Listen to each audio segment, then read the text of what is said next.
So how you're going to actually have 3 servings of full-fat dairy and cook in butter and beef tallow and meet the 20 grams of saturated fat a day, it's mathematically impossible, and I'm not sure they really did the math on that. 2025 Scientific Advisory Committee did not recommend this increase for the general population. So essentially, this is a good change, but the evidence for sedentary populations is definitely limited. All right, guys. So on January 7th, 2026, the Trump administration released the first major redesign of federal nutrition guidelines in decades. This 10-page document from the HHS and the USDA will shape what 330 million Americans eat and what their kids eat in schools as well. Here's what objectively changed and what it means for your diet. Now, overall, the changes have been positive. There are some interesting contradictions though, and those are really worth taking a deeper look at. So the big shift is protein. So the old guidelines recommended 0.8 grams of protein per kilogram of body weight, whereas the new guidelines have recommended 1.2 to 1.6 grams per kilogram of body weight. And that basically means it's a near doubling of the recommendations. So they say it ends the era of low protein guidance, and it claims that the previous recommendation was the bare minimum to prevent deficiency. And they also claim that higher protein helps to displace carbs, which to an extent is true. So here's the reality check on that. First of all, most Americans eat on average about 100 grams of protein per day, which is above the old recommendation. And this level is evidence-based, but it's mainly for athletes and older adults preventing muscle loss. The standard guideline by itself doesn't necessarily mean that it's ideal for just everyone.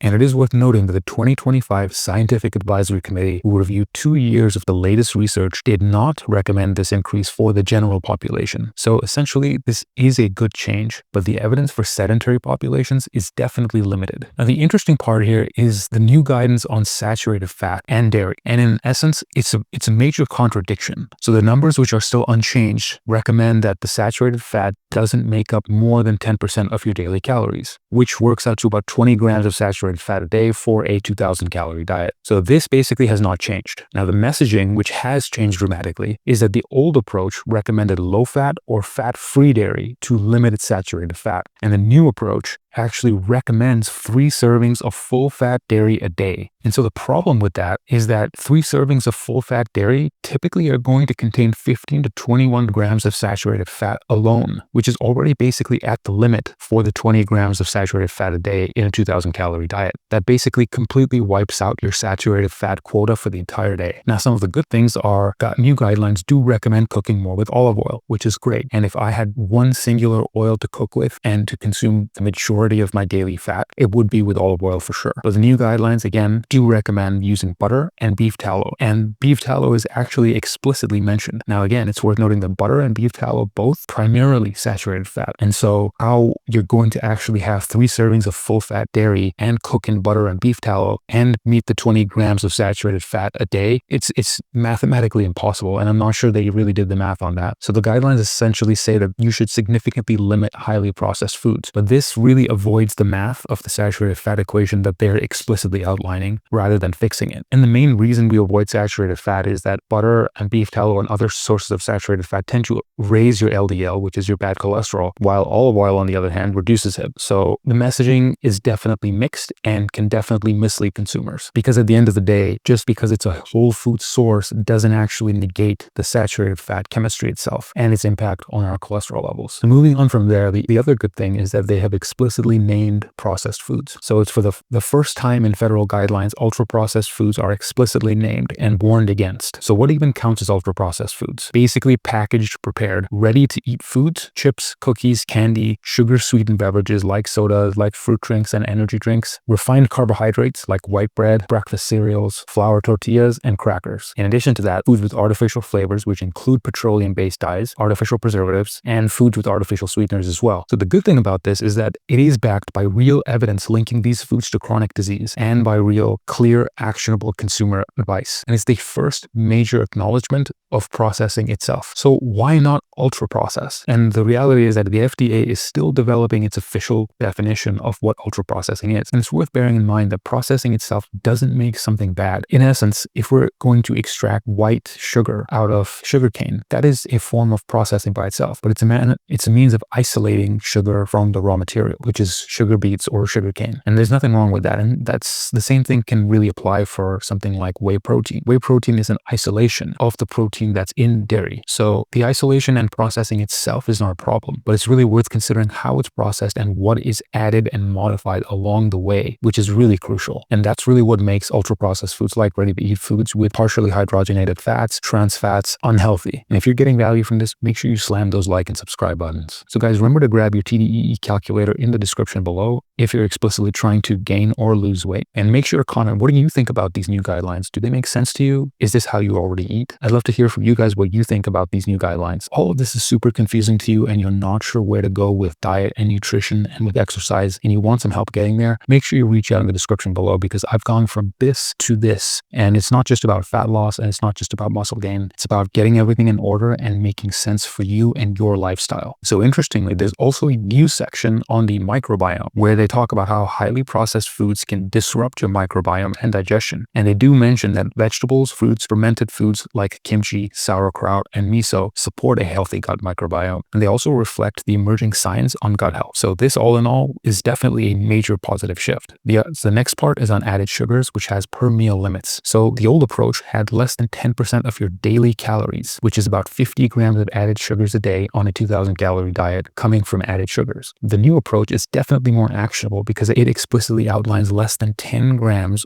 per meal. So that's about 2.5 teaspoons per meal of added sugars. This new specific limits on grain snacks are less than 5 grams per 3/4 ounce, less than 2.5 grams per 2/3 of a cup of dairy snacks, which includes yogurt, and less than 10 grams of added sugar for any meal. Now, this overall is way more actionable and way more practical for a lot of people. So in essence, even if the guidelines and the messaging aren't changing, the actionability and the ability to actually meet those guidelines is definitely improved for people to be able to understand what this actually means and translates in the real world. There's also been age-based changes which are stricter and definitely beneficial. So previously, for children under 2 years of age, it was recommended that they consume no added sugars, and that hasn't changed. Now, the interesting changes happened for children between 2 and 9 years, where previously the recommendation was less than 10% of calories should come from added sugars for kids 2 to 9 years. There's a recommendation for no added sugars for children of 2 to 9 years of age. And for children 10 plus years of age, it's basically the same, where it's less than 10% of daily calories in both cases. The other thing that's really good about the per meal guidance is that it's definitely more practical per meal, where you don't need to pull out a calculator each time to calculate how much sugar is in your meal. It definitely prevents a sugar dump in one meal. That's a really good thing, because it's explicitly now going to limit your sugar intake per meal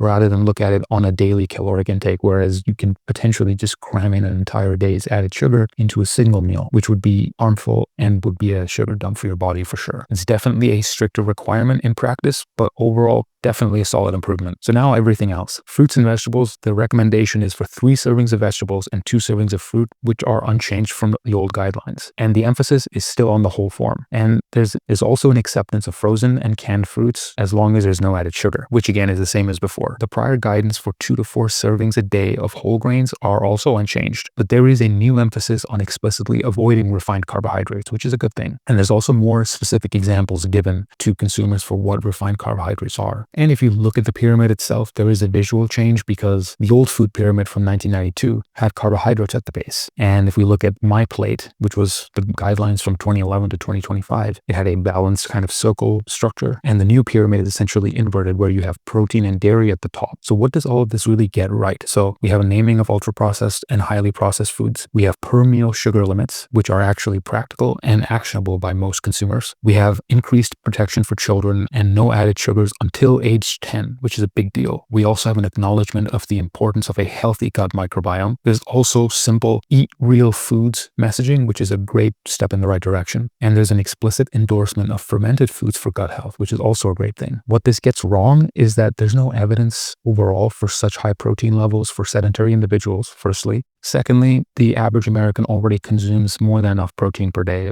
around 100 grams. And the 2025 scientific committee didn't recommend the new protein guidelines. Again, as as we mentioned, there's the contradiction on saturated fat, which says end the war on fats, but it keeps the 10% limit, and it doesn't work mathematically between the saturated fat that you would get from your dairy, your 3 servings of full-fat dairy, and the other sources of saturated fat in your diet. And this kind of leads to a question of whether there's a prioritization of industry interests over evidence itself. And the introduction of the highly processed term is a little bit more vague than ultra-processed, and it mixes legitimate concerns with some partially potentially debatable ones. So all in all, it's definitely a step in the right direction.